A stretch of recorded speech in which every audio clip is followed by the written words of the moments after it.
Olá, pessoal, estamos de volta e dessa vez para entrevistar uma pessoa muito interessante, uma pessoa muito querida que tem uma história de superação daquela. Você já deve ter ouvido a história de superação do Dr. Ricardo Carvalho, a história de superação do Rafael Araújo, a história de superação da Soyara Almeida. Mas hoje nós teremos uma pessoa que também tem uma história linda de superação. Eu sou testemunha disso. Mas antes de revelar quem é o nosso convidado, que ainda não está aparecendo na sua telinha, eu quero dizer que este vídeo é produzido pela maior rede de salas comerciais da região.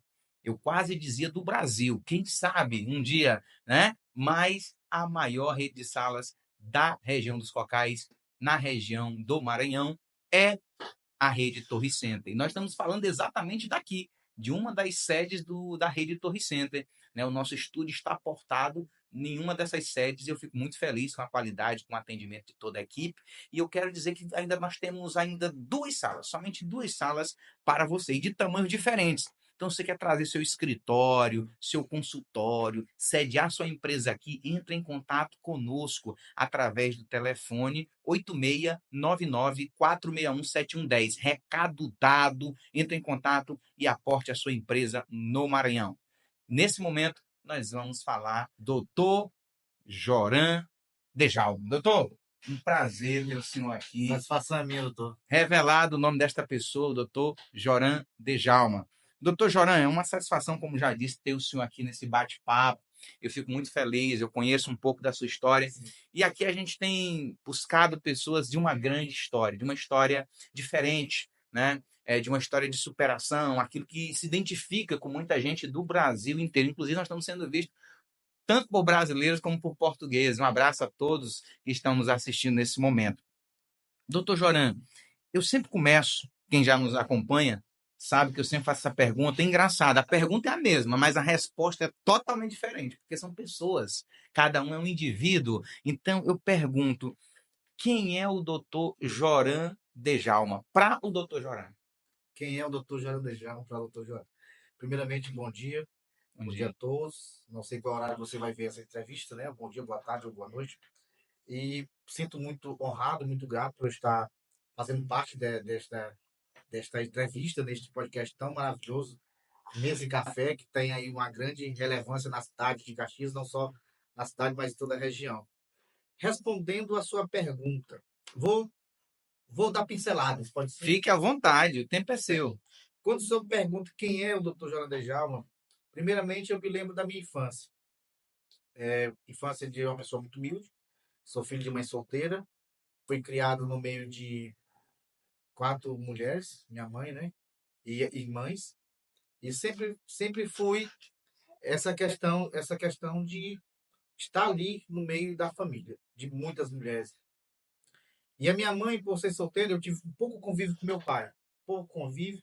Hoje ele já não está mais entre nós, eu sinto falta. O Dia dos Pais, para mim, Um geralmente é dia um pouco ruim. Eu triste. É um também, pouco triste, é um pouco triste. também. E aí, doutor, Joran Dejalma, ele é um menino pobre, negro, né, que lutou por um espaço e luta até hoje, você sabe disso, melhor do que eu.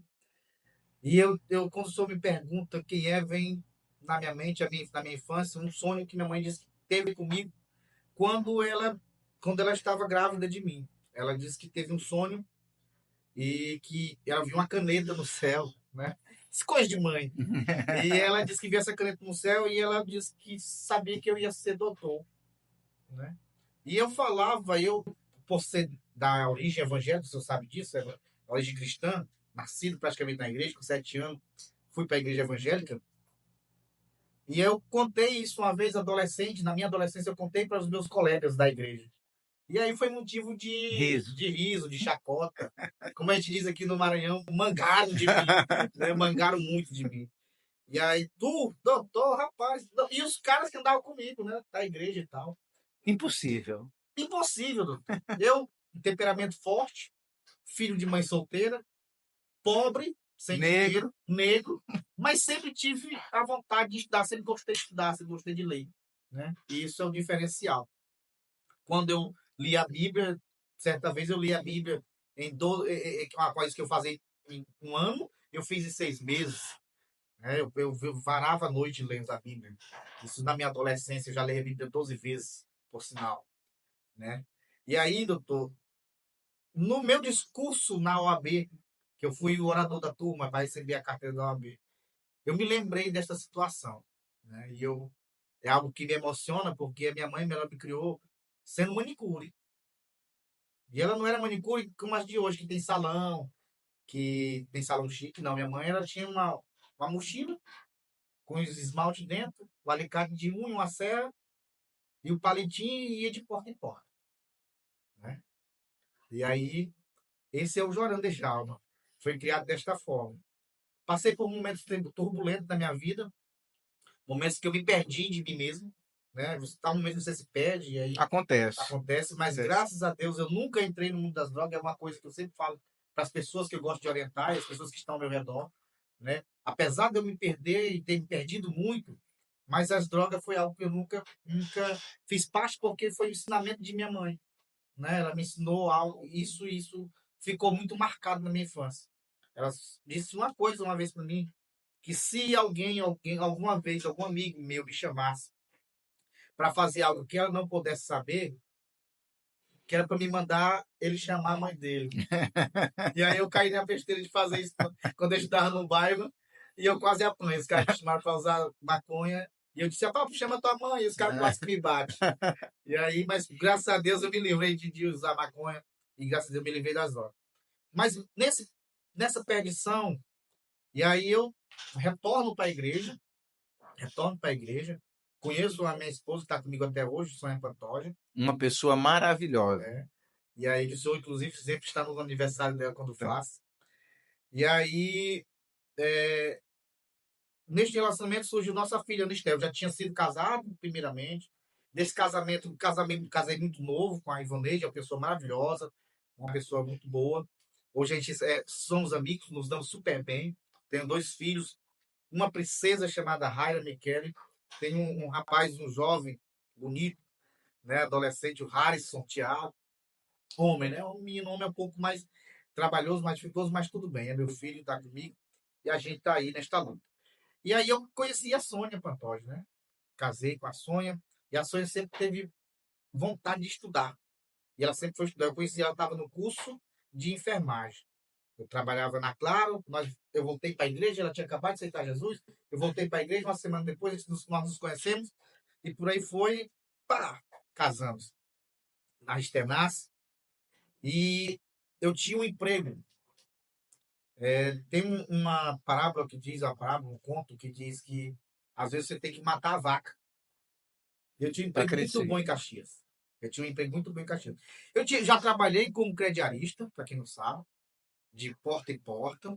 Andava com balde na mão, o espelho do lado, E o sol na muleira. com a capa de colchão aqui, o balde cheio de panela de pressão, de coisa, e saía vendendo. Mas meu primeiro emprego foi com meu cunhado, na verdade, de crediário, né? Meu primeiro emprego, na verdade, foi na Casa das Embalagens, do seu Pedro Barros, ali Conheço, perto do mercado. em frente ao mercado, até hoje funciona. Do seu Pedro Barros, Dona Solange, agradeço a todos. E aí, nesta luta, né, da vida, que a vida ela é dinâmica, ela não para. Se você parar, a vida vai Vai seguir. seguir. A vida vai seguir, e você vai ficar para trás. E eu fiquei para trás dos estudos, né? Mas eu conheci a mãe, gosta muito de estudar. Tanto é que hoje ela é mestra, né? Ela é mestra na área da enfermagem.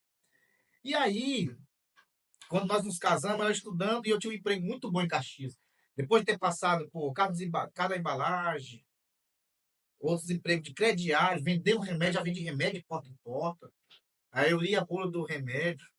Eu parecia um médico, né? Quando eu ia vender aquele remédio para dor de cólica, eu falava para as mulheres que a cólica, que a menstruação era aquele período e tal. As mulheres do interior ficavam de moça, esse homem é o médico, né? Só tinha lido na bula do remédio, né?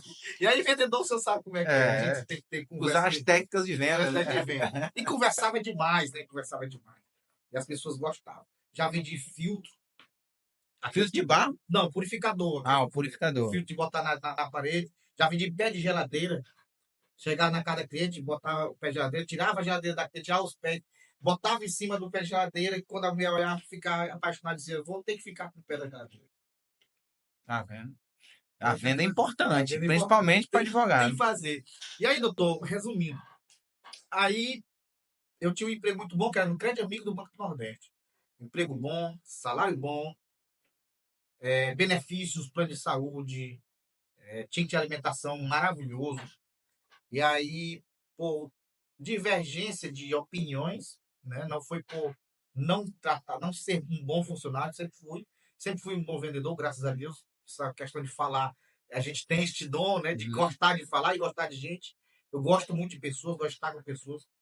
E aí eu, por questão de não bater com o coordenador da época, ele me tirou, simplesmente. Ele entrou de férias e mandou um amigo meu me demitir. Né? Meu amigo me demitiu. Eu fiquei. Triste. Não, foi triste, foi triste. Triste. Você imagina, se eu trabalhar comigo, nós trabalhávamos juntos, e na segunda-feira você está com tudo pronto para trabalhar, e aí o teu amigo te liga, pá, passa aqui, que eu tenho um negócio para falar contigo. Eu já ia para trabalhar na cidade de Matões. Eu já ia para Matões. Meu amigo disse, não, não viaja não, vem aqui primeiro falar comigo. É. E aí eu fui, até hoje eu tenho as amizades com essa pessoa. E é meu amigo, eu considero como um amigo. E ele fez só o trabalho dele, ele foi Foi obrigado. colocado, O né? cara saiu de férias, botou ele para ele me demitir. Não teve a coragem de me demitir mesmo, né, infelizmente. E aí ele me falou comigo e disse, rapaz, tá aqui tua demissão e tal. Aí eles achavam que eu ia fazer uma laje, porque eu sempre fui, né? Meu temperamento é um pouco forte, mas sou uma pessoa de boa, sou tranquilo. E aí eu peguei e só fiz assim, não. A empresa não me quer mais, eu fazer o quê? Fazer Vou o quê? brigar. Obrigado. Não vou brigar. Perdi esse emprego muito bom. E aí veio o choque de realidade. A vaca morreu. E agora de onde é que eu vou tirar o leite? E o que me fez estudar, sonho estudando, aí ela começou a estudar enfermagem na Facena, né? Começou a estudar enfermagem na Facena. E um dia, professor, um dia, o que me deu mais vontade de mudar a minha vida, de dar uma guinada. Um dia nós amanhecemos e a minha filha pediu, ela queria tomar café e ela queria pão. E não tinha. E eu não tinha pão. Eu não tinha pão. E aquilo me doeu. E dói até hoje. Dói até hoje. Foi algo assim que marcou a minha vida. E aí eu mudei. Eu disse, eu vou estudar. Voltar a estudar. Terminei meus estudos em 2002. Não fiz cursinho. Fiz o Enem 2015. 2016.2 minha turma. Sim. Passei por ela. Se eu passei, 2016.2 eu começo na FAI direito. Né? Teve uma pessoa muito boa também que Deus ele sempre coloca pessoas boas em nossas vidas. E aí no primeiro, no segundo período, você lembra de mim que eu já andava como advogado na Sim. faculdade. Segundo período, o doutor Emerson Farias, advogado Lembro, trabalhista, Emerson. me convidou para trabalhar com ele, para ser estagiário dele. Eu já fui estagiando no segundo período. Por isso que hoje eu não tenho preconceito com estagiário, eu amo estagiário. Tanto é que já eu percebo que tu já deste a oportunidade para Várias vários. pessoas. Hoje tem uma estagiária minha, a Juliana, que está no Ministério Público. Né? Começou no segundo período estagiário, já está no Ministério Público. Né? Daqui a pouco vai ser advogado. E hoje nós estamos com outros estagiários, eu amo estagiário. É porque eu comecei a ser estagiário, alguém me deu uma oportunidade. Né? Ele viu em mim um potencial que nem eu via. Então eu acho que você deve enxergar isso nas pessoas. Né? E isso foi bacana o que ele fez comigo. Me deu essa oportunidade. Ele morava mais em Teresina, eu cuidava do escritório. E aí foi desenrolando, desenrolando, desenrolando, até fazer a prova. Aí teve a pandemia. A pandemia derrubou todo mundo, passamos vários tempos sem estudar. E aí veio a prova da OAB, aquelas aulas online. Uhum. Né? Que E foi uma adaptação e foi eu terrível, vou né? falar um fato, professor, que o senhor, não sei se o senhor lembra. Eu lhe chamo professor, que o senhor foi meu professor. Não, fique à vontade, eu amo esse É, título. eu estava ainda, depois do grande amigo, eu consegui um outro emprego, que foi numa empresa de vender chip. E eu vendia chip na cidade de Timon. E o senhor começou a dar aula de direito administrativo. Lembro. E eu, por chegar atrasado, eu não estava conseguindo pegar direito de direito administrativo. E o senhor fez algo que marcou minha vida na educação. Eu fiquei de provinha, né? Na faculdade. E o senhor me chamou para conversar. Rapaz, o que está Lembro. acontecendo? Não tem potencial. Fui lá no corredor. Isso. Isso é bom, isso me emociona. Que bom, cara. Isso é, porque foi uma história assim muito. Para você vencer na vida, e a vida tem degraus, Você tem que saber e reconhecer as pessoas que passaram pela sua vida. É verdade. E reconhecer, né? Reconhecer cada um e o que cada um fez por você. E eu tô emocionado. Vou beber uma Eu água. também. Porque enquanto o Jorge vai falando, a docência, ela tem muito disso. Um professor que exerce a docência, não só pelo dinheiro, mas pelo amor, você está cuidando de pessoas. E, Jorge, quando eu te chamei naquele dia no corredor, eu sabia que tu ia ter futuro. Eu brinco muito com meus alunos, as pessoas podem achar isso arrogância, mas não é. Todo professor sabe disso, mas nem todo professor fala. Verdade. O que é? Quando a gente convive muito com a turma, a gente sabe quem é que vai ter futuro e quem é que não vai ter futuro. Rapaz, professor, você está sendo arrogante. Não. Jesus diz que a árvore é conhecida pelo fruto que dá. Se você não mudar o fruto, você vai ser aquilo ali.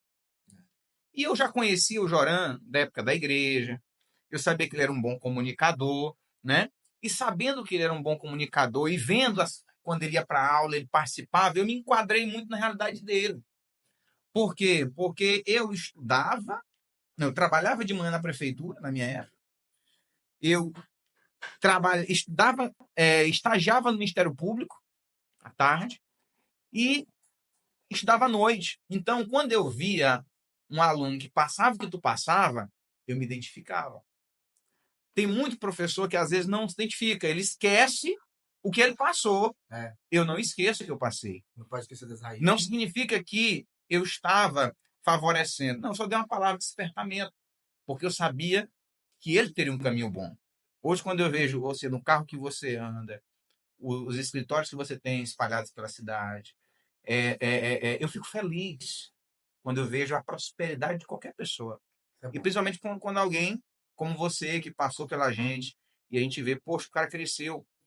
E eu vi que você tinha duas coisas para o crescimento. Você tinha dedicação, garra, vontade de querer mudar. E tinha uma boa comunicação.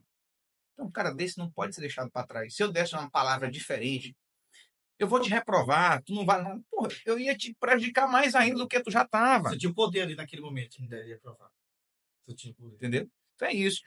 Joran, mas esse nome Djalma é um marketing ou é teu nome mesmo? Doutor, é porque eu não tenho nome de pai no meu documento, né? Eu não tenho nome de pai, meu pai não quis me registrar. E aí minha mãe, para acrescentar o meu nome, ela botou Djalma. Ela viu esse Djalma em algum lugar, aí colocou Poxa. Joran Djalma Lima. Senão ia ser só Joran Lima. Aí eu disse, não, para não ficar só o Lima, para não dizer que ele não tem pai, eu vou botar o Djalma aqui. E aí ficou Joran Djalma Lima. Então não é sobrenome dela, Não é Djalma. sobrenome dela. O nome Mas- da minha mãe é Maria Batista Lima. Rapaz, mas ficou um negócio bacana, porque Djalma soa bem. Né? Dá um upgrade, né? Eu já nasci com a estrela aí. Ela disse que viu, né? Tava lá. Hoje, talvez os meus amigos vão acreditar que realmente aquele sonho, o sonho da minha mãe, quando estava grávida de mim, Ela ainda é viva? Desculpa te é perguntar. viva, graças né? a Deus, é viva. E como é que ela vê hoje o Joran de hoje? Ela Como ela já ela conversou é contigo? realizada. É? É tão bom, né? Quando a gente vê os filhos da gente com um caminho, né, Hoje, cara? o maior prazer, minha maior satisfação é que ela continua sendo manicure, 60 e poucos anos. É mesmo. Olha, eu vou lá e faço minhas unhas, arrumo minhas unhas. Ah, agora eu sei por que suas unhas estão sempre feitinhas. A minha maior satisfação é eu estar lá com ela, conversando, ela faz minhas unhas, arruma as unhas dos pés, as unhas da mão. Que E eu fico legal. feliz, porque eu sinto, eu vejo nela que ela hoje ela é realizada pelo filho que ela tem. Né? Que bom, cara. Foi um filho que deu muito desprazer, desgosto, na verdade, quando eu me perdi na minha carreira, na adolescência, eu me perdi de fato, né? Ratifico, ou ratifico.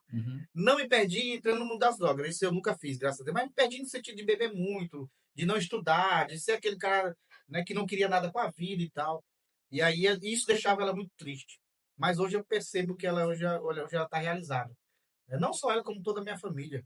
Na verdade, professor, não é querendo ser alguém melhor do que eu não sou, e eu sempre deixo isso bem claro.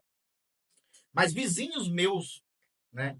Pessoas que não me davam valor, hoje olham para mim e dizem, rapaz, eu pensei que tu não fosse dar nada. Olha aí, viu? Eu pensei que tu fosse prestar. Hoje, pessoas que não confiavam em mim, confiam em mim de entregar a própria vida. Né? Que Então, legal. assim, o estudo mudou. E eu quero afirmar aqui para você que está ouvindo, que você que ainda que está estudando, ou não sei, você que parou de estudar, eu gostaria de dizer para você que o estudo muda a vida. Hoje a gente vê, mas fulano de tal é TikTok, mas isso aí vai acabar. Uma coisa que o doutor Emerson Farias conversava muito, a gente conversava muito sobre filme. E um filme eu vejo o senhor também, não sei se o senhor se espelha nele, mas às vezes eu percebo algumas coisas. Poderoso Chefão. Ah, Poderoso Chefão, eu não sei se é no 2 ou se é no 1. O Don Corleone está conversando com o filho dele mais novo e ele querendo assumir, né? Depois ele assume, mas ele quer assumir. logo. É, Foi. e aí ele diz: seja advogado. Você lembra? Faça direito. Direito é o seguro de vida. Daí ele fala isso pro filho dele. Direito é o seguro de vida. E aí a gente conversando, eu com o doutor Emerson conversando, eu fui assistir o filme de novo, que eu tinha observado. Observado isso. Aí eu disse, rapaz, eu fui observar o leque que o direito dá para as pessoas. Porque você de direito não precisa ser só advogado. Uhum. Mas o leque que o curso de direito te dá é enorme. É enorme. É enorme. E assim, o curso de direito, e aqui eu não estou puxando sardinha, mas sendo real, pegue a grade do curso de direito, você vai ver que ele é um curso que ele te dá visão holística de várias coisas. Tu paga a disciplina de economia, tu paga a disciplina de sociologia, Sim. filosofia, enfim, até para política é o melhor curso. É o melhor curso. Em termos de grade, eu quero ser um político, faça direito. Faça direito. Você quer ser um administrador, faça administração, claro. Mas tu pode ver que a maioria das pessoas que estão procurando expandir, ele fez administração, fez contabilidade, mas ele vai lá no direito. Vai no direito. O direito Entendeu? é Então, assim, é um curso que te espelha para a vida. Então, assim, é um curso que abre muitas portas, ele te dá uma pegada. Tanto é engraçado, ele vai do empreendedorismo ao concurso público. Né? Você vai pagar direito empresarial, vai pagar direito administrativo, voltar mais para o concurso. Então, assim, você tem uma pegada bem interessante, é um curso muito bom. Não é um curso fácil, nós não estamos vendendo aqui, eu chorando, não estamos vendendo facilidade, não. Você vai ralar, entendeu? Mas é um curso que não é à toa que ele é o curso mais procurado do Brasil, tá? É porque ele tem um resultado. As pessoas não vão procurar direito por amar direito. As pessoas nem sabem o que é direito até o ensino médio, não paga essa disciplina. Inclusive, quem está me assistindo aí, gestor público, está me assistindo em qualquer lugar do Brasil, vamos fazer um projeto chamado Direito nas Escolas. Vamos educar as pessoas sobre direito. O direito tem que ter uma disciplina. Professor, né? Uma vez a professora Tasta nos levou a conhecer o doutor Gustavo, o juiz federal. Né? E eu falei para ele, foi até motivo de riso na sala com o doutor Gustavo. O doutor Gustavo é um homem, um juiz, aquele. Rapaz, maravilhoso. Admirável. Doutor Gustavo, se desse vídeo, um abraço no meio do doutor Jorano. Você é um grande magistrado. Eu visitei ele. Olha a mente daquele homem. Eu visitei ele como aluno. Ele está agora em Teresina, não é? Sim. Tive uma audiência com ele. Na hora que ele me viu, doutor Jorano. Rapaz, lembrou. Lá em Teresina. E nós na audiência online. Eu disse, doutor Gustavo, o senhor está lembrado? Eu lembro sim, você fez uma visita comigo. Rapaz, muito bem. O que eu falei pegando o gancho da sua fala? Que eu tenho na minha visão, porque assim, baseando-me nos Estados Unidos, os caras conhecem a Constituição. Criança lá de 5 anos, ele conhece o artigo 2º, artigo 4º da Constituição, ele sabe o que quer dizer. Na minha visão, acho que deveríamos, já no primário, ter pelo menos uma aula de artigo 5º da Constituição. Concordo. Não o constitucional naquela formalidade pesada como é na faculdade. Mas pelo menos para ler o artigo 5º, para conhecer, porque a gente chega hoje e conversa com adultos que nunca leram o artigo 5º e vem falar de direito para você como se soubesse de todo o direito. Não é chato isso? É horrível. Eu acho isso chato. É horrível. Eu acho chato pra Nossa, professor. Às vezes as pessoas pensam que está sendo arrogante. Não é, a gente quer educar as pessoas. Mas, por exemplo, as pessoas querem tratar de assuntos constitucionais como criticar o Supremo, criticar o advogado criminal. É. Cara, até. Aí entra numa área que ela é cara para mim. É É, cara para mim. é. Eu sou, como cristão, né? Porque assim, eu tenho a natureza cristã, não sou evangélico. Uhum. Eu deixo isso bem claro. Mas a minha essência é cristã. Que é diferente de ser evangélico. Totalmente diferente. Você pode ser um evangélico e ser cristão, mas não necessariamente todo cristão tem que ser E é evangélico. obrigado, senhor. Entendeu? É outra coisa. É. Cristianismo é algo muito mais amplo do que Está ser dentro de quatro evangélico, estar paredes. dentro de quatro paredes, ou então ser católico. E Na isso a gente verdade, é pode bem ser, e a gente pode ser crucificado. crucificado por isso. Pode falar. Mas só para É deixar bem, verdade. claro, Jesus Cristo falou assim: eu sou a videira, vocês são os ramos. Ou seja, vocês são minha extensão. Cristianismo é ser a extensão de Cristo. É. É pensar como Cristo pensava, é Exato. agir como Cristo pensava. Eu tenho um livro, eu li um livro, esse livro mudou a minha vida. Em meu lugar, o que faria Jesus? Sempre quando eu tenho alguma atitude, e às vezes a gente não embate, Uhum. né, jurídico, e às vezes tem colegas que querem levar pro pessoal e eu não levo, não levo embate jurídico pro pessoal. Eu acho que isso não. Gente, nós estamos ali defendendo. Na profissão. E Estão na outra, profissão. existe a ampla, o contraditório, a ampla defesa. Tem que ter. Não é só a sua visão que está correta, o outro também tem um direito ali. Né? O outro também tem direito. Então tem gente que lá leva o embate, às vezes eu me peso e digo, rapaz, será como é que eu. Será que eu Jesus faria. será como é que. Se eu agir errado com fulano? Porque nós que temos essa visão de cristianismo, a gente é muito de dar outra face. Doutor, mas falando de cristianismo, dos princípios cristãos, eu também sou cristão. Sim. O senhor acha que a advocacia criminal que o senhor faz, o senhor é advogado criminalista, né? Sim. O senhor acredita que a sua advocacia criminal ela é anticristã? Não, Ou não? eu vejo ela como totalmente cristã. É por quê? Um dos fatos, Jesus Cristo, quando ele foi falar algo, eu gosto muito de citar Jesus nas minhas falas. Um dos maiores mensagens de Jesus está no Sermão do Monte. Uhum. E ele fala assim: eu tive fome e não me deste de comer. Tive nu, não me vesti. Tive sede, né? Não me Não me deixe deste de beber. beber. Estive preso E não me e visitaste. não me visitaste. Então, quando Jesus ele quer se colocar no lugar de alguém, ele se coloca no lugar das piores pessoas. É verdade. Se Jesus Cristo viesse hoje, ele não ia estar no tempo com Silas Malafaia, não.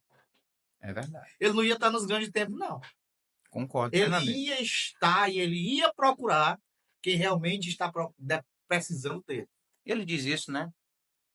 Daqueles que necessitam. O tanque de Betesda. O templo estava lá. É. E ele Jesus no tanque de Betesda, só é. tinha leproso, gente doente, prostituta. Jesus não participar. Pelo contrário, a única vez que Jesus foi duro ou desenvolveu um ato que você pode considerar violento, quebrar, foi contra os vendilhões do templo. Foi o zelo. Né? Entendeu? Ele desempenhou um zelo, ele criticou o uso do nome dele. Eu estava filosofando desse dia sobre isso. Muito bem. Tentando entender Jesus. Eu digo, rapaz, realmente. Ele é diferente. Eu digo, rapaz, realmente ele estava certo. Tu já pensou? Um cabra diz assim, ó.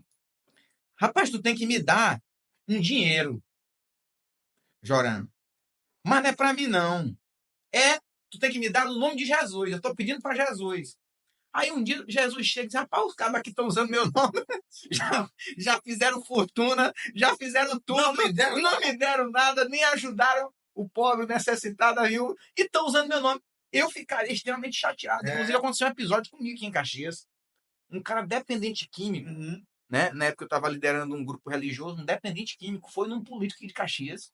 Essa é nova, eu nunca contei. Foi num político, pediu R$100 pro político, em meu nome. Nossa. Naquela hora eu me senti Jesus. Eu disse, rapaz, os cabras estão usando meu nome para pedir dinheiro. Aí pediram R$100. O político me ligou na mesma hora, porque ele sabe que eu nunca pedi dinheiro a ele. Sem conta. Aí disse, Frank, tem um cara aqui pedindo sem conta em teu nome. Rapaz, eu me senti revoltado. Ele passou para acabou. Aí eu disse umas coisas para ele. Aí ele disse, não, é porque eu vi seu nome na televisão. Olha. E você citou esse político, então eu percebi que vocês eram amigo. Amigo, e eu vou pedir Esse é o nome. Esse é o nome. Me senti autorizado. Ah, autorizado. Rapaz, então imagina o que as pessoas fazem com Jesus, né? Usando o nome dele aí, pedindo cada loucura. Doutor, o tempo voa, nós já Pois estamos é. com quase uma hora de fala. Pois é, e Mas nós saímos de muita coisa. coisa. Mas você vai ter que vir outras vezes Vamos aqui. sim. Mas Só- vamos lá. Mas deixa eu lhe perguntar. Sim, pode perguntar. Na questão do criminal, Certo. o senhor pega todo tipo de causa? Doutor, no criminal, o advogado criminalista, isso é um problema no Brasil. Pô, é o que nós falamos agora há pouco. Voltando aqui na nossa fala. O povo brasileiro não entende de direito. O que eles entendem é recortes de vídeo do Instagram ou do TikTok. E aí eles acham que já são doutores em direito. Sabe até mais do que quem Sabe até estudou mais quem tantos estudou anos. 5 anos, quem faz pós, quem faz curso quase todo mês, todos os meses. E aí o advogado criminalista, porque nós temos a nossa ética, nós temos o nosso foro íntimo, né? Por exemplo, eu não gostaria de atuar em caso de estupro, que eu tenho filhas mulheres. Por uma convicção sua, pessoal. Convicção minha. Mas eu já peguei alguns casos de estupro nos quais eu vi que, de fato, o acusado, de fato, é inocente. Tanto é que, num desses casos, o acusado, que era meu cliente, de fato, foi inocentado. Foi inocentado. Desclassificado totalmente o crime. O senhor conseguiu comprovar que o crime não existiu? Comprovando que o crime não existia. A própria vítima falou, deixou claro, fez uma ata notarial, orientado por nós, pela defesa, e aí foi comprovado. Em um outro caso lá em Matões também agora conseguimos absolver um cliente, porque de fato não houve. Então, assim, o advogado criminalista, hoje eu tenho ressalvas em relação à facção. Sim. Porque é uma galera que não te respeita. Porque o menino está com 15, 16 anos de idade, está com o revólver na mão, acho que já pode fazer o que quer, e aí não dá para mim, não dá. Doutor, o senhor falou de cinema, falou de uma grande obra, eu sou cinéfilo também, adoro filme, e falou do Poderoso Chefão, né? Que Don Corleone vivia ali uma realidade entre o certo e o errado. Uma linha tênue. Uma linha tênue ali. E aí, o que acontece? Pegando isso, aplicando para a ideia de facção, nos filmes a gente vê que o líder, às vezes, da facção, aquele grupo, ele não respeita a autoridade do advogado. Na prática, é assim também? Doutor, eu percebo pelos que eu vi, mas eu não atuo. Tá. Eu não atuo, eu não pego caso, tanto é que hoje eu sempre pergunto, é faccionado? Se for faccionado, eu geralmente não pego. Porque tem coisas que não vale a pena. O senhor tem medo de alguma retaliação, de alguma repressão? Não é nem medo, doutor. Eu, particularmente, não tenho medo. Eu tenho mais receio pela minha família. Entendi. Pela minha família. Porque, outra, assim, no Brasil, voltando ao que nós estávamos falando, no Brasil, o advogado criminalista, eles dizem que nós somos advogados de bandido. As pessoas não entendem que, apesar do crime que a pessoa fez, ele continua tendo direito porque ele continua sendo ser humano. Apesar do crime que ele cometeu, e aí é onde entra o cristianismo, e aí é onde entra o cristianismo, que as pessoas não entendem. Agora, se eu responder minha pergunta passada, aí. E muitos dizem que são cristãos, os que criticam o advogado criminalista. Mas nós estamos defendendo o direito daquela pessoa. Eu não estou defendendo o que ele fez. O advogado criminalista, ele não defende o crime que a pessoa fez, ele defende o direito dele, porque independente do crime que ele cometeu, ele continua com direito. E essa é a nossa Constituição. E não foi o advogado que fez as leis. Foi o legislador. Foi o legislador. E quem que coloca o legislador? O povo. O povo. E o povo critica. Então, o povo precisa repensar os seus políticos. Né? Voltando à Bíblia, eu gosto de citar. E aí a Bíblia tem uma fala muito interessante, né? Que o povo perece por falta de conhecimento. Então, se o povo realmente entendesse um pouco mais de direito, ele ia entender que quando a Constituição diz que o advogado é essencial à justiça, as pessoas não entendem. Tem pessoas e colegas meus que dizem que acha injusto quem não fez doutorado ser chamado de doutor, para tentar atingir a pessoa do advogado. Acha injusto o advogado ser chamado de doutor.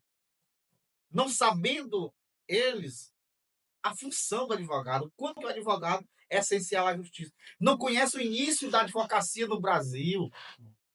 Tem É, gente que não conhece o início, né? E um dia desse eu tive um embate um pouco com as pessoas que falavam que eu sempre gostei de brincar com minha cor, uhum, né? E hoje algumas pessoas, por eu ser advogado e achar que estão, por ser amigo, que pode falar qualquer coisa, até lá comete uns deslizes, me chamando de negro, palavras de baixo calão, tentando te diminuir. tentando me diminuir. E aí eu falei, amigo, vamos parar com essa situação. Isso não é legal. Tu conhece a história da escravidão no Brasil? Tu sabe o quanto que o Brasil deve para a raça negra? Uhum. E ainda tem gente que aqui no Brasil que diz que não existe racismo. Não existe, irmão. Claro, Existe. total, total. O Brasil é um país totalmente É racista. racista. Totalmente racista. Eu sei o que é isso, eu sou um advogado negro, eu venho da família pobre. Eu cheguei É, para um juiz, o que eu vou encerrar para o senhor fazer a pergunta. Eu cheguei para um juiz no meu início, ele perguntou: tu é filho de quem? essa Eu pergunta ela disse: vem carregada o de. senhor não conhece minha família, eu não sou de família rica. Eu sou filho da dona Maria Batista, mãe de Cury. É. O Essa senhor tua, não conhece ela. essa tua pergunta é muito interessante. Eu vivi quando eu comecei a acessar esses ambientes e às vezes por exemplo, eu fui o primeiro mestre em direito da região e o primeiro doutor também em direito. E veio de uma família. Humilde, criado sem pai e não sou daqui de Caxias. Uhum. Sou maranhense, mas sou nascido na cidade chamada Vargem Grande. E eu identificava essa pergunta sempre com um tom querendo justificar o meu sucesso. Eu acho que é nesse sentido Sim. que eu acho que essa pergunta ela é maldosa. As pessoas fazem ela sem às vezes entender o que ela quer dizer. Por exemplo, toda vez que eu despontava em alguma coisa, eu passei nisso, eu passei naquilo, eu consegui título tal. Aí às vezes assim, mas tu é filho de quem? Querendo saber a ideia da origem.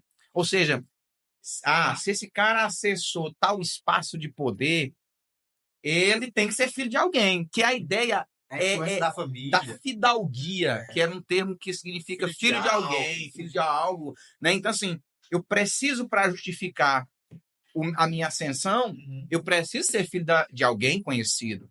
Então, gente, vamos parar com isso. A beleza que existe é justamente, e eu dou muito mais valor, eu não nego o filho de rico que conseguiu ser médico. Mas também ele critica o Bolsa Família, mas ele tem o Bolsa Papai, ele tem o Bolsa Tem um Mamãe. pai que faz. Então, minha amiga, é muito bom. Você não precisa de fiéis, você não precisa de ProUni, porque você tem o Bolsa Papai, o Bolsa Mamãe. Eu sou Mas, de fiéis. mas aquele cara não tem o Bolsa. Eu sou do ProUni, então aqui, ó, fiéis e ProUni. Nós tivemos acesso através de políticas públicas. Então, isso é muito importante. Isso é Né? maravilhoso. E essas pessoas se tornaram competitivas. Então, para finalizar, minha produtora e colega que já está dizendo Tchau. tchau. Então, assim, pessoal, eu quero agradecer esse bate-papo, doutor Jorano. Foi maravilhoso. O senhor tem que vir aqui Vamos outras mais vezes, vezes que a gente conversa porque mais. o papo foi muito gostoso, Bom. quase uma hora de conversa. E parece que foi só meia Ô, hora. pô, 5 não é? minutos. Rapaz, passa rápido Eu demais. vou encerrar, doutora. Faça suas considerações finais. Depois faz minhas considerações finais. Quando eu estava estudando para a OAB, e aí, pautado na sua fala aqui, o senhor falou agora. Eu estava estudando para a OAB, eu gostava de ouvir uma música, Coração Pirata. Especificamente aquela parte que diz: as pessoas se convencem de que a sorte me ajudou, mas plantei cada semente que o meu coração desejou. Olha aí. Né? O espelho me disse, você não mudou. Então é isso, as pessoas acham, e aí quando perguntam, você é filho de quem? Não foi a sorte que me ajudou. Foi plantando e colhendo. Plantando e colhendo, eu agradeço sempre a Deus. Eu sou uma pessoa que tem muita fé. E eu acredito muito que Deus, ele tem, assim, ele tem 99% de atuação na minha vida e eu tenho 1% que foi meu esforço. Mas foi isso, foi plantando. Olha aí. Plantei cada semente. E hoje estamos aqui, não somos melhor do que ninguém. Chegamos até aqui com a ajuda de muitas pessoas. O senhor foi um que não me reprovou. Pelo contrário, me deu uma injeção de ânimo e aquilo foi muito especial para mim. E eu estou aqui agradecendo por isso, né? De público, para que todos saibam esse homem, coração que esse professor tem, esse professor especial, professor Frank. Obrigado, meu Obrigado, e eu agradeço a nossa Milka, né? Zilka. Zilka, desculpa, Zilka, nossa produtora, por nos aturar a partir do tempo permitido. Doutor, eu estou à disposição para vir mais vezes. Muito bom papo, café maravilhoso, Obrigado. água geladinha. E é isso aí, muito obrigado. Oh. Forte abraço a todos, forte abraço a todos vocês. Gente, esse foi Dr. Joran Djalma. Deixe seu comentário, curta, compartilhe, mande essa história linda para o máximo de pessoas possíveis. Tchau, tchau e até o nosso próximo encontro. Forte abraço a todos.